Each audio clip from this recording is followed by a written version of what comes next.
Hey gang, Melaclaro here. So let's say you're working on one of the big three software packages and you're working on a pretty complex project where you have multiple clips on multiple tracks, and now you want to cut out a segment right in the middle and you need to close that gap that's left after you deleted that whole middle segment.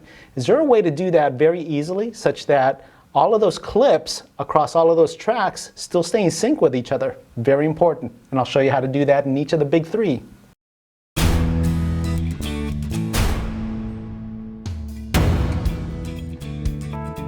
Okay, so what we're talking about here is this question that a person that I respect asked this question. I just stumbled across it on Twitter, and she's asking, hi, is there a key command to close all of my editing gaps quickly instead of dragging them? See here, and she did great. She's including this little screenshot here, and what she's showing here basically is in her timeline editor, she's got a pretty complex series of clips in here, right? So she's got these audio clips that need to stay in sync with these image clips or these video clips at the bottom, because if you move this so that they're no longer in sync, what you end up with is, like, remember those B-level martial art movies where the lips kind of don't go with the voice? Well, that's what you'd end up here if you were to get these things out of sync. The trick though is, let's say you had a very long timeline and you had many clips like this, but you want to quickly close this gap. Is there a quick way to do that so all of these stay in sync with each other all the way down the timeline? So here's what we're going to do. So let's start with ScreenFlow. Okay, so here's a project that we have here, and let's pretend this is a complicated project here, right? So we've got two tracks, so that qualifies as multiple. Here, let's just go and make it multiple by taking this one here and then putting it up to a third track here, right? So the trick is all of these clips over here, let's say they need to stay in sync with each other. That's the trick, because what you don't want to do is you don't want to be moving one and not be in sync with all of the others. So let's undo that. So that's what we need to do here. But the problem is, a lot of times when you're on these complicated projects, you're actually working down here. You're working in the trees, and sometimes it's hard to see the forest, all right? So when you do something like this and you just say, hey, I just want to put a cut right over here, and I want to take a cut right over here, and we'll take that little segment out. Boom, we delete that part out, and you're like looking at this and you say, you know, I just want to grab these guys over here because you're highlighting them, and we're going to just drag them over and close the gap, okay? That's what we used to have to do. Then when you zoom out, you say, oh my God, these now are out of sync with the original timeline. And let's say this is a long timeline. You're hosed, okay? Now you got to go and undo all of the changes that you just did because now you put this project out of sync. So let's undo all of this. All right, so what we're going to do here, the way you do this, the way you would quickly close this gap in ScreenFlow that you've created there, take your playhead right here, and then we're going to bump it right up against these two clips over here, right? And we want to close this gap over here such that all of these clips all stay in sync with each other.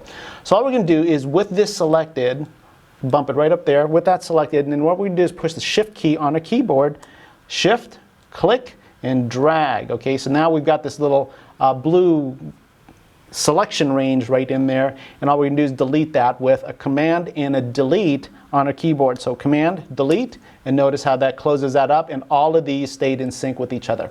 That's how you would do that in ScreenFlow, okay? Now, while we're here, let's say we want to open that gap up in a way that all of these stay in sync with each other. Well, here's what we would do. See this little tab down here at the bottom? You can just click and drag that over. See how that works? Now we're putting a 5.8 second gap right in the middle there, but we're still keeping all of these things in sync with each other. That's how you would now insert. So it's called a ripple delete when we did the delete, and this is called a ripple insert, and that's where you're able to keep all of the media clips across all of the tracks in sync with each other. Let's take a look at Camtasia for Mac. We'll stay on the Macintosh side here for just a second. So here's the Macintosh, similar kind of a project here. And let's just go ahead and zoom out here. I've already laid out the problem for you so you know what we're trying to get at here. So let's say we do this little clip right in here, and we want to delete that, and we want to now close this gap that I left there while keeping all of these in sync with each other. Well, it's a similar kind of a thing. We just bump the playhead right up against these clips where this gap is. Then you push Shift, and then click, and then drag. So now we have a selection range in there. But in Camtasia for Mac, what we want to do now is right-click in there, and then see the little floating menu? When you right-click inside that selection range, there's a ripple delete range. So you click that, and then that keeps all of these guys in sync while you've ripple deleted, okay? Now if we're going to ripple insert, remember in ScreenFlow we drag that red tab, okay? But in Camtasia for Mac, what we're going to do is do the range select and then right click and then say insert time. Here's what that looks like. So let's say we want to put a gap right in here in a way that all of these stay in sync with each other while we move everything over to the right, okay? So what we're going to do here is shift and then click and drag a range of time that we want to have. So let's say it's like that, okay? Now we're going to right click inside that range and then see where it says insert time. We're going to do that, and notice what that does. Now you've just basically bumped in, you put a ripple insert in there. So that's how you do the ripple delete and ripple insert in Camtasia for Mac. Now for completeness sake, let's hit the third of the big three, Camtasia Studio for Windows. Okay, so let's go and open that puppy up. Okay, so same thing, we've got Camtasia Studio up now, so let's do the same thing. You know what we're trying to get at. Let's say we're going to leave a gap right in here by deleting that little segment. Now we have a gap, okay? So the way we would do this in Camtasia Studio is a little different. So let's take a look at our little guide here. Okay, so in Camtasia Studio version 8, to do a ripple delete, we're going to range select, and then this time we're going to cut. There's no ripple delete yet in Camtasia Studio 8, but you can cut it and you can do a Control X. Okay, so let's show you how to do this. So here's this little gap here, and we're going to do the ripple delete. The one alternative was basically to say we're going to select the range, but the way we select the range in Camtasia Studio, see this little red and green tabs here on either side of the playhead? You've probably always wondered what the heck that is for some of you users. Well, you can actually click and drag a starting and end point just by grabbing one of those tabs there, okay?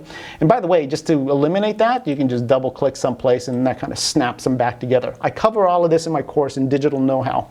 Okay, in any case, so let's go ahead and bump that up. We'll select the range here, and in this case, we'll just cut the range here and look what happens, okay? It brings them all together and it keeps all of these guys still in sync with each other. Now, let's do the ripple insert.